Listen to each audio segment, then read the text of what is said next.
Good afternoon, students. Welcome to the class. Prokaryotic और eukaryotic sales क्या है, इनके बीच में डिफरेंस इस वीडियो में। सेल स्मॉलेस्ट यूनिट है किसी भी लाइफ फॉर्म का। ये बिल्डिंग ब्लॉक है लिविंग ऑर्गेनिजम्स के लिए। ये छोटे से छोटा कोई सिंपल माइक्रो ऑर्गेनिज्म जैसे बैक्टीरिया से लेके कॉम्प्लेक्स मल्टीसेलुलर ऑर्गेनिजम्स जैसे कि हम लोग ह्यूमन बींग्स, उनमें पाया जाता है। सेल्स बहुत सारे अलग अलग तरह के काम करते हैं जो कि जरूरी है किसी भी ऑर्गेनिजम्स के लिए सर्वाइवल के लिए, जैसे कि energy production, waste removal, reproduction and response to external stimulus.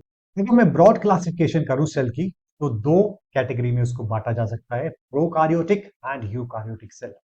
Prokaryotic वो सेल होते हैं जो विच लैक्स न्यूक्लियस, जबकि यूकार्योटिक सेल में एक वेल डिफाइंड न्यूक्लियस होता है, जैसे कि plant, animal, protist and fungal.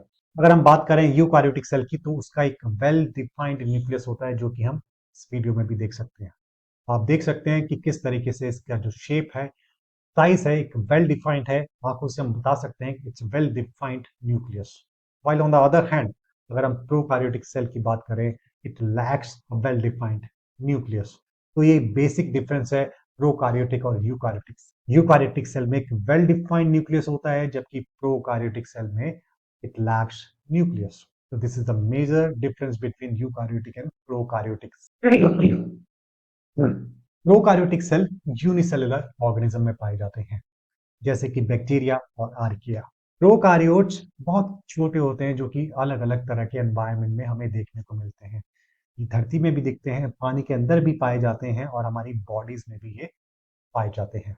Prokaryotic cell अगर आप देखें ध्यान से, एक थ्रेड लाइट स्ट्रक्चर जो है बाहर एक फ्लोट कर रहा है। ये एक तरह के अपेंडेजेस होते हैं जो कि एक्सटेंशंस हैं सेल के सरफेस से बाहर निकले हुए हैं थ्रेड लाइक स्ट्रक्चर्स। ये इस सेल को या प्रोकार्योट्स को मदद करता है चलने में, दूसरे सरफेस के साथ चिपकने में और डीएनए ट्रांसफर को फैसिलिटेट करने के लिए भी ये मदद करता है। जबकि दूसरी तरफ eukaryotic cell multicellular organism में पाए जाते हैं, जैसे कि plants, animals, protist. Eukaryotic cell के अंदर बहुत अलग अलग तरह के सेल ऑर्गेनेल्स होते हैं। सेल ऑर्गेनेल्स एक तरह के सब यूनिट्स हैं जो कि स्पेशलाइज काम करते हैं, जैसे कि mitochondria, Golgi apparatus, lysosomes, endoplasmic reticulum. ये अलग अलग तरह के सेल ऑर्गेनेल्स हैं जिनका काम अलग काम है, स्पेशलाइज काम है। कोई खाना लेके जाता है, कोई खाना बनाता है, कोई वेस्ट डिस्पोजल का काम करता है, कोई एनर्जी प्रोडक्शन करता है। तो एक यूकार्योटिक सेल कॉम्प्लेक्स सेल है जिसके अंदर अलग अलग तरह के सेल ऑर्गेनल्स हैं जो कि स्पेशलाइज काम करते हैं। एक डिफरेंस अब हम समझते हैं डीएनए का। यूकार्योटिक सेल का वेल डिफाइंड न्यूक्लियस होता है और उसका डीएनए न्यूक्लियस के अंदर पाया जाता है। डबल स्ट्रैंडेड क्रोमोसोम्स होते हैं, एक हेलिक्स लाइक स्ट्रक्चर होता है जो आपस में लिपटे होते हैं। जबकि प्रोकार्योटिक सेल में वेल डिफाइंड न्यूक्लियस नहीं है, तो उसका जो डीएनए है फ्लोट कर रहा होता है और एक सर्कुलर डीएनए होता है इसका। यूकार्योटिक का हेलिक्स होता है और प्रोकार्योटिक का सर्कुलर डीएनए होता है जो कि फ्लोट कर रहा होता है सेल के। सेल ऑर्गेनेल इन प्रोकार्योटिक सेल। सेल ऑर्गेनेल जो हमने अभी डिस्कस किया, स्पेशलाइज्ड सब यूनिट होते हैं सेल्स के जो कि स्पेशलाइज काम करते हैं, जैसे खाना बनाना, खाना लेके जाना, वेस्ट डिस्पोजल करना। लेकिन प्रोकार्योटिक सेल में ऐसा कोई सेल ऑर्गेनेल नहीं पाया जाता, सिर्फ राइबोसोम के, एक्सेप्ट राइबोसोम्स। राइबोसोम्स भी non membrane bound cell organelle है जो कि प्रोटीन बनाते हैं। Ribosomes are the site of protein synthesis. अगर हम बात करें cell organelles in eukaryotic cell तो उसमें हमें मेम्ब्रेन बाउंड और नॉन मेम्ब्रेन बाउंड दोनों तरह के सेल ऑर्गेनेल्स देखने को मिलते हैं। मेम्ब्रेन बाउंड जैसे mitochondria, endoplasmic reticulum, Golgi apparatus, lysosomes, ये मेम्ब्रेन बाउंड सेल ऑर्गेनेल्स हैं। जबकि दूसरी तरफ ribosomes, microtubules, centrosomes are non membrane organelles. तो सेल ऑर्गेनेल्स यूकार्योटिक सेल में दोनों तरह के पाए जाते हैं, मेम्ब्रेन बाउंड भी और नॉन मेम्ब्रेन बाउंड भी। While on the other hand prokaryotic cell में कोई सेल ऑर्गेनेल नहीं पाया जाता एक्सेप्ट राइबोसोम्स जो कि प्रोटीन सिंथेसिस में मदद करता है। साइज की बात करते हैं। साइज एक ऑब्वियस सा आंसर इसका ये है कि जो यूकार्योटिक सेल है उसके अंदर सेल ऑर्गेनेल्स है, कॉम्प्लेक्स स्ट्रक्चर, ऑब्वियसली उसका साइज जो है वो बड़ा होता है प्रोकार्योटिक सेल के मुकाबले। यूकार्योटिक सेल का साइज 10 माइक्रोमीटर से 100 माइक्रोमीटर तक का होता है। 1 माइक्रोमीटर 10⁻⁶ मीटर के बराबर होता है। जबकि दूसरी तरफ प्रोकार्योटिक सेल का जो डायमीटर है वो 0.2 माइक्रोमीटर से लेकर 2 माइक्रोमीटर तक होता है। अब हम बात करते हैं सेल डिवीजन की। सेल डिवीजन बहुत इंपॉर्टेंट स्टेज है किसी भी सेल की लाइफ साइकिल में। अगर सेल डिवीजन नहीं होगी तो सेल ग्रो नहीं करेंगे, कोई भी लिविंग फॉर्म है वो आगे मल्टीप्लाई नहीं करेगा, ग्रो नहीं कर पाएगा। तो सेल डिवीजन में पुराने सेल मरने से पहले अपने आप को डिवाइड करके मल्टीप्लाई करके चले जाते हैं ताकि लिविंग फॉर्म बनी रहे, वो आगे बढ़ती रहे। Cell division is very important aspect, very important part of the life cycle of any cell in the living form. Binary fission होता है प्रोकार्योटिक सेल में। प्रोकार्योटिक सेल बाइनरी फिशन के जरिए अपने आप को डिवाइड करते हैं और मल्टीप्लाई करते हैं। डिस्पाइट लैकिंग न्यूक्लियस, उनका अपना जेनेटिक मटेरियल होता है और सर्कुलर डीएनए होता है। During this process binary fission में जो एक सेल है डुप्लीकेट कर लेता है अपने कॉन्टेक्ट को और साइटोप्लाज्मिक मेम्ब्रेन स्ट्रेच होती है और डिवाइड कर देती है डीएनए मॉलिक्यूल्स को, and that result in formation of two identical sales. की दूसरी तरफ जो सेल डिवीजन प्रोसेस है यूकार्योटिक सेल में वो कॉम्प्लेक्स है और उसके मुकाबले प्रोकार्योटिक के मुकाबले स्लो है। इसमें हमें मीटोसिस और मियोसिस दो तरह के प्रोसेस देखने को मिलते हैं। मीटोसिस एक तरह का जो बाइनरी फिशन है वैसा ही प्रोसेस है, लेकिन ये कॉम्प्लेक्स है। इसमें दो आइडेंटिकल डॉटर सेल्स बनते हैं और ये जनरली ग्रोथ सेल्स में पाए जाते हैं।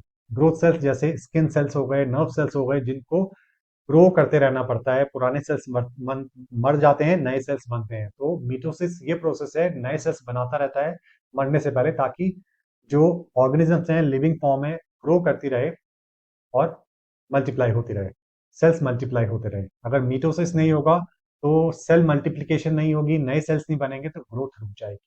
सो mitosis is very important aspect of any eukaryotic cell. इसमें डिवीजन होती है, सेल डुप्लीकेट करता है अपने कंटेंट को इंक्लूडिंग क्रोमोसोम्स और दो आइडेंटिकल डॉटर सेल्स बनते हैं। जबकि मियोसिस भी एक तरह का सेल डिवीजन है जो कि रिप्रोडक्टिव सेल्स में पाया जाता है। It creates egg and sperm cells. ये दो स्टेप प्रोसेस है। अगर आपको पता करना है मीटोसिस और मियोसिस किस तरीके से होता है, इसका डिटेल में वीडियो आप जानना चाहते हो, तो मैंने इसका वीडियो बना चुका हूं। आप चैनल में जाके टाइप करिएगा मीटोसिस वर्सेस मियोसिस, आपको पूरा डिटेल वीडियो मिल जाएगा। तो आगे बढ़ते हैं, सेल डिवीजन देखते हैं मीटोसिस में किस तरीके से होती है। देखिए, जो क्रोमोसोम्स हैं अपने आप को अलाइन कर लेते हैं एक वर्टिकल लाइन में, आधे इधर आधे उधर, और बिल्कुल बीच में से टूट जाते हैं ताकि सारा जो मटेरियल है आइडेंटिकल तरीके से दो न्यूक्लियस में बट जाए। तो इस तरीके से मीटोसिस होता है। तो हमने इनमें डिफरेंसेस देख लिए, क्या बेसिक डिफरेंसेस होते हैं। अब ये भी समझ लेते हैं कि ये किस तरीके से आपस में सिमिलर है। प्रोकार्योटिक और यूकार्योटिक सेल में शेयर्ड कैरेक्टरिस्टिक्स होती हैं, जैसे कि राइबोसोम्स इनके पास दोनों के पास होते हैं, जेनेटिक मटेरियल दोनों के पास है, साइटोप्लाज्म और प्लाज्मा मेम्ब्रेन भी दोनों के पास होता है।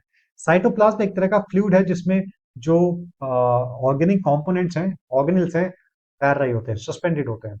और साथ में plasma membrane, it plays a vital role in cell protection and regulating the passage of substances in and out of the cell. जो सब्सटेंसेस है अंदर से बाहर, बाहर से अंदर आने के लिए इसको रेगुलेट करता है प्लाज्मा मेम्ब्रेन। तो ये एक बेसिक डिफरेंस था प्रोकार्योटिक एंड यूकार्योटिक, और सिमिलैरिटीज थी। आई होप आपको क्लियर हुआ होगा। अब इसको समराइज कर लेते हैं फटाफट। Cell is the smallest unit life. ये बिल्डिंग ब्लॉक है लिविंग ऑर्गेनिज्म का।